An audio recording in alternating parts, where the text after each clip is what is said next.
Good morning. Well, good morning from Kansas. Laura Donnelly here, and another episode of The Healing Path. And if you haven't watched before, The Healing Path is something that I started during the middle of 2020 in June, because it seemed like things were just escalating and that taking care of ourselves, beginning healing inside, seemed to be one of the most important things that helped people to be calm and deal with all the changes and figure out what was going on for them in the midst of the whole thing that we don't know what's going on with it. So I'm Laura Donnelly, and I'm the founder of Dancing with Ease, Body Brain Balance. And this series of conversations is open to people who are working in any modality on the healing path. And I have lots of friends and colleagues that I know who are in healing, and many more that I'm meeting who are working in areas of healing. And it's just joyful and refreshing for me, and I hope for you who watch this. The thing that we all have basically in common with this whole series, because it's not about any one type of healing, but it's about the energy of healing, which happens. I think it is happening all the time, but we just don't always recognize it. And it doesn't always look like we imagine it would look. So join us on the healing path. Today, my guest speaker is Katie Roth, and I will bring her onto the screen so she can tell you a little bit about her history and where she is on her healing journey. Also, she'll share how she helps other people figure out which direction they want to go. Hey, Katie. Hi, good to be here today and talking to you. So I'm Katie, and a little bit about my story. I I got a pretty good career. I had my diploma. I got a job straight out of university, and then I was working. And indeed, at one point, we all went inside and we had to stay at home. And that was also the moment for me when I realized, well, I was so focused on what everyone else was telling me, the outside world, what I was supposed to be doing, that I never really looked inside. And it wasn't fun finally looking inside, because there was a lot of things just bottled up. I call it my magic jar, where I just kind of put everything in, like, this is fine. Like, people told me I should be doing this. I should be fine. So in the middle of everything going on with the crazy world, I opened up the jar and I found a lot of pain and anger and just a lot of different bottled up emotions. And through some hard work, and first getting all the way to the bottom with a depression and a burnout, so just my body gave up as well, I found this fire. So one day, well, it wasn't one day, but through all that hard work, I found this fire and this voice that was like, Katie, you should just listen to me. You should just listen to yourself and start putting yourself first, so that you can handle from yourself, from the inside out, and never, ever again dim that light, because it's magical and wonderful. And so that was my journey, is my journey, because that bottle it's a pretty big jar, you could say. So each day I still find things, of course, that I could be, that I buried way too deep. And what I'm helping people with right now is that career switch, because I also switched careers to put myself first, instead of just go like, okay, you're doing so well in this field. I think this is awesome for you because you're so good at it. I'm doing something that I want to do, that gives me energy. And I want to help people with that shift as well, so that you do what you want to do because you feel that fire burning, and not because people tell you you're doing a good job.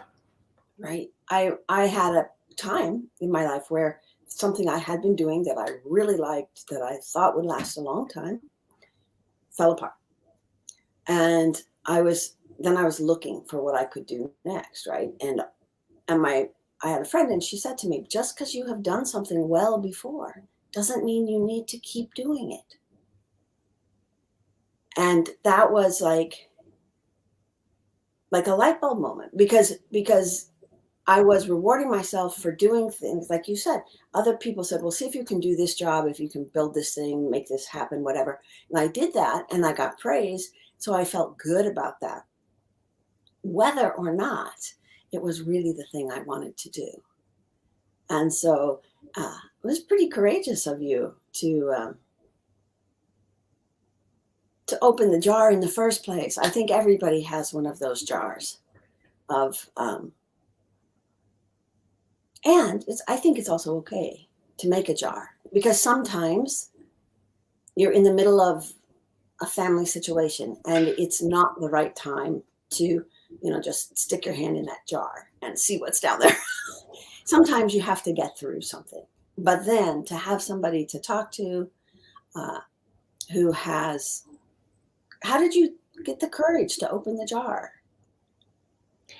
Well, first of all, like, I was always really proud of it. I was always like, it doesn't matter what's happening in my life. I'm going to show up for you. I'm going to do what you want me to do. And at one point, Mm. when I also realized that, well, it wasn't coming from me, it was just from the outside world. I thought, well, something is not right and something is missing. And that was kind of the moment when I thought, well, there are so many things that I put off for a very long time. And that's when I kind of just discovered the jar in the first place. And then because I got the burnout and my body also just kind of gave up on me, it was saying like, I cannot do this like this anymore. That was a really big wake-up call for me to finally start working with the jar instead of just using it as a tool to put everything aside. So I would say that was the reason for me to open up the jar, because I knew I could not go on the way I was doing for 20x years before. I think that this is in other things it's called hitting the wall, and I think this is how humans are. We we get good at something, we get a routine, and then we just keep doing it until it doesn't work anymore. And we might, like we might wake up on Monday morning and, oh, I really don't want to go to the office today, or something like that, but we're like, oh well, everybody feels like that on Monday, so I'm just going. And but like you said, when you have the burnout, and it's like your body talks to you and says you're going in the wrong direction, and I've been telling you, but you're not listening to me, right? And so then it gives you a boom, and it says stop dead here. And in that stopping, did you do things like journaling, reading? What did you do? Listen to music? Sometimes I just have a day where I turn everything off and play my favorite music. Yeah. Yeah, and I just want to point out like what you just said about that voice. Like indeed, like when I finally got the burnout, that voice was out there all along, and it just kind of started screaming really loud, like, Katie, I've been telling you things all along, but you just weren't listening. And I thought, oh, okay, now I get it. So what I was doing, I was indeed journaling a lot. Like I always loved writing, and somehow I never kind of connected the two things. Like, hey, you can also just write about your feelings instead of putting them aside. And I use dancing, which is just Oh, a good. lovely way for me to express those things with my body, because then I also cannot be in my head again too much, but I have to really get into my body and listen to that voice. So those two things have been helping me a lot, really just journaling and dancing. Wonderful, wonderful. Well, we have a viewer. Okay, who it's nice to have you here too. There's a few people, and if you comment, there's a thing you have to click to say StreamYard can show your name. If you want us to know who you are, we'll see it on Facebook afterwards. But if you have something important to say or a question for Katie, just type it in the comments and we will see it. Yeah, that voice. Now, the voice doesn't yell so much, right? Because you started listening to it. Now it can kind of talk to you, right? Yeah, so now I also, that's like the whole me first method for me as well, that you always ask yourself, okay, what do I need now? And that's when you really tune into that voice. Because Yeah. I think it's really important. Because a lot of times we just keep going on. And then at one point we hit the wall. Or with my method, hopefully you don't get to the wall. Yeah. Yeah. It whatever is that thing that I think it's a feeling that this just isn't quite right. You know, it's like when you try on shoes and the most beautiful pair of shoes and you put them on and they kind of squeeze your toes. And so then you try a little bigger size and then they're loose. And then you think, I could wear a thicker pair of socks or a thicker pair of hose or no, they're not your shoes. No matter how beautiful they are and how much you want them, they aren't the shoes for you. And so for me, this thing about feeling is it's like when I ask myself, is this the right direction to go? Should I do this? Whatever. I can tell if it's a pair of shoes that don't fit. But I've been doing this a long time. I'm sure you can hear your body's messages much better now than at the very beginning when you first thought about opening up the jar. And I love the method of the jar. And I think it's funny. The other thing is I also use a jar for my gratitude practice. And so on days when I have a lot of things, I'm so low key. I was like, just one thing I feel grateful for every day. I don't have to make a list of 5. I don't have to do 5 in the morning and 5 in the evening, just one thing a day. But some days I'm grateful for like 5 or 6 things. So I write the extra ones down and drop them in the jar for the day when I can't think of anything, because we have those days. Yeah. So when you have one of those, what do I call them? I think I call them down days. They aren't really backwards. They just are inward, not outward. Mm-hmm. When you have those, what do you do for in your method, the me first method? How do you listen in? Yeah. So when I have one of those days, well, first of all, I always just ask, what do I need right now? And what I noticed with like those down days is I try to go outside. So if I get too much in my head, I go outside because then at least I'm not in my home. And one funny thing that I noticed as well, if I stay inside and like read a book or dance or do other things, as soon as I sit down, I can listen way better to that voice. And sometimes it's just like, how about you do the dishes, Katie? Because I think so often we have this idea of relaxation where you just kind of sit back and just do nothing. But that can just also cause a kind of like, yeah, like the shoe doesn't fit at that point because that's not what you need. Right. So in those cases, I would go like, okay, well, what do I need right now so I don't feel so upset by sitting on the couch? And then sometimes it's just doing the dishes, and sometimes it's going for a walk. And those are also the days when I try to work with the jar again. So it's really valuable to have the jar always because life can just get overwhelming and too much, and then you need the jar. And in those down days, I try to like, okay, what have we been putting aside the last few days, and try to work through those, so I don't build up a whole thing again. A giant jar. Just a little things in the bottom of the jar. Yes. Well, no, it sounds like a really good practice, and it's kind of an awareness practice. And the thing I said to you, like the advice might say, well, Katie, why don't you just go do the dishes? And this is one of the most beautiful things, is that when we are present, even the ordinary tasks of life, we can do.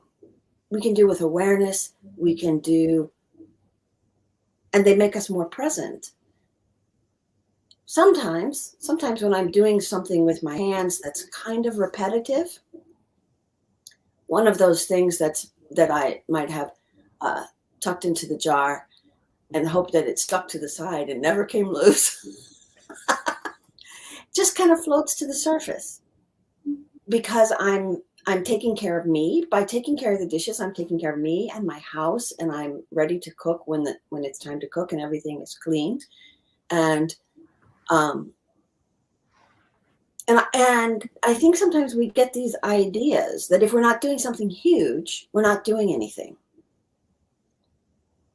And that's, I mean, it's like breathing out the whole time. Yeah, I see you get it. I mean, you breathe out all the time, you're going to die. You breathe in all the time, you're going to die. It's a more fluid exchange of resting and doing and contemplating. And I can just see the smile on your face that when you are listening to what you really need, your ability to be present for other people is increased. Exactly. Yeah. And with the me first method, I think the point is also like when I had my burnout, I still was working a 9 to 5 job. And I just thought, well, I'm going to let down everyone now because I can't do my job. And then I realized, well, it's because I never took care of myself first. And now that I'm taking care of myself first, I can show up a lot better for others, like this awesome Katie, because I take care of myself. Like I'm not grumpy. I'm not even saying anymore like, oh, I'm so busy. It's like I'm making time for you. And I really appreciate this time with you right now. And if I wasn't up for it, I wouldn't be here because that wouldn't be a nice flowing engagement with us. Right. Yeah. Yeah. No, this is exactly it. And it's well, the thing I love about it is how powerful it is, but how subtle it is. Very, very gentle. I mean, and it's not like a lot of people kind of in my generation, they were taught to do for others first before they did for themselves. And then they feel like, well, if I do something for me, that's really selfish. And I'm like, I sort of think ignoring yourself and burning out so you can't do anything for anyone else, that might be a little, it's not exactly selfish, but it's somehow less productive. So if I am able to do a little less, but what I do is a little more present, then I think that the exchange that happens between people, like you just said, is flowing, and it has a great feeling, just a great feeling. And they remember that. And I can think back to at some jobs I had where I was just working too hard, and I couldn't figure out how not to in that job. And and people say, well, you need to knock off at 5 o'clock. In order to leave at 5, you need to start cleaning your desk at 4. And my phone was ringing, and I was, and maybe I was kind of attached to being busy, to being needed in that position. And I was out of balance, like you said, and I was, and in my jar was like, well, when I get everything caught up, I'm going to. And when I get this done, I'm going to be able to do something else. And, you know, so balance. How about balance? That's a good one. How do you achieve balance in your life? How do I achieve balance? Um, I kind of accept more when things go wrong, like because now I know what burnout looks like. Every time when I kind of overdo myself, because I kind of still fall back into that pattern of, oh, I want to be there for you and you and you and you as well. I put up for myself like these red flags. So as soon as I notice that I'm not sleeping well, as soon as I notice that I'm irritable in the morning or I don't feel like having a nice breakfast, I think, okay, what do I really, really need right now so that I can recharge? And that's how I try to keep it in balance. And then I think it's not possible to always be like super happy and shiny and cool. It No, just happens that you get too much on your plate, and I think it's just natural that you sometimes might not be 110% instead of 100%, and then you realize that you went over your limits. I think it's just healthier and more balanced to accept it. So in the past, I would be like, okay, I'm really tired now. Well, I should just work harder, right? That's how yes, I feel better if I just work harder. And now I'm like, okay, I did too much. I'm so sorry, body and Katie, and like, I'm so sorry that we did that. But now we're going to take some rest. I think that's really nice too. And I think sometimes the body gets excited, the brain gets excited, you get caught up in a project, and to be just kind to yourself and say, "Oops, we did it again. That's okay." But we know how to restore, Yep. which is a really useful and well, it's a really powerful skill to be able to be aware, to notice. And it sounds like your red flags. It sounds like this would be something that people who are listening could start to think about. What are their red flags? What is the signal? One of mine is I want coffee in the afternoon. And I love coffee, and coffee is a treat, right? But when I want it in the afternoon, it means I'm pushing through something and I have kind of burned myself out, and I'm going to use the coffee to keep going. When really, maybe, like you said, I just need to take 5 minutes and go for a walk. And then I would not have drunk the coffee at 4 o'clock in the afternoon, so that at 10 or 11 or 12, I'm not falling asleep, so that tomorrow, I mean, this is the thing. Those things we do to push through not only steal from us, they steal future time and they steal future presence. And I think that that's something everybody has to learn themselves, because I think, like you said, in a corporate environment, in an office environment, in a serious exterior job where people are putting expectations on you, they often reward you for pushing through and not taking care of yourself. And then that becomes the expectation that you will do that. And if you do it, they'll be saying to everybody else, well, look, Katie did that, you can do it too. And so then they pass this kind of dysfunction Yeah. through the office or through the environment. So what do you have a current project that you're really excited about, that you're working on? I am giving a webinar on Saturday, which I'm super stoked about. Yay, we should It talk will about be about how to work on finding your dream job or discovering what you want to have as a career. And I'm going to start also one-on-one coachings. So that's awesome. the big part. Awesome. So what we'll do is we'll make sure that in the comments that we have the link to the webinar so that people can sign up and catch your webinar. And I assume in the webinar, you're going to do a little bit of sharing and talking and some things for people to learn and pay attention to. And then are you going to have a Q&A too? Yeah, so there's a Q&A at the end. And I'm going to give a little spoiler, but if you come to the webinar and you stay till the end, you can have a free session with me. That's lovely. That's lovely. Because I love these conversations, and I just love telling people, like, please do not walk into a wall. Well, it is and the thing I know from talking to you from before a little bit is that you do your work. You do it first on yourself, and then you help people figure out, not, boxed in steps, because you're coming out of the box with your work, right? But what are their steps to get out of their box?